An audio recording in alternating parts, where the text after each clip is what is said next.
नारी शक्ती वंदन बिलासाठी सांगलीत भाजपा महिला मोर्चाकडून बिल मंजूर करावे यासाठी पाठिंबा पत्रे लिहिण्यास सुरुवात। संसदेत नारी शक्ती वंदन बिल नामंजूर झाल्यानंतर हे बिल पुन्हा पारित व्हावे आणि महिलांना त्यांचा अधिकार मिळावा अशी मागणी करत सांगलीतील भाजपा महिला मोर्चाकडून बिल मंजूर करावे आणि असे पाठिंबा देणारी पत्रे लिहिली जात आहेत।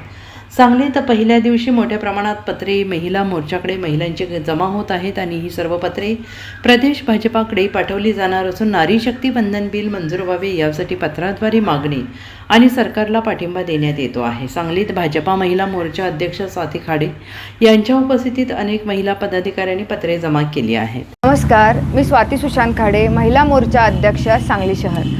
आज पहिल्या दिवसापासूनच आमच्या नारी शक्तीची ताकद दाखवण्यासाठी, नरेंद्र मोदींना समर्थन करण्यासाठी आणि 33% आरक्षण हे बिल पास होण्यासाठीच आजपासून आम्ही सुरुवात केलेली आहे आणि 500हून जास्त पत्रकं आमच्या हाती आज मिळालेली आहेत आणि ते आम्ही राज्यातून 1 कोटीपर्यंत पत्रक कशी तयार होतील आणि नरेंद्र मोदींच्या समर्थनासाठी तिथपर्यंत कशी पोहोचवली जातील ह्यासाठी आज आम्ही प्रयत्न करत आहोत। आज सांगलीपासून आम्ही त्याची सुरुवात करतोय। धन्यवाद। Bureau report SBN Marathi Sangli.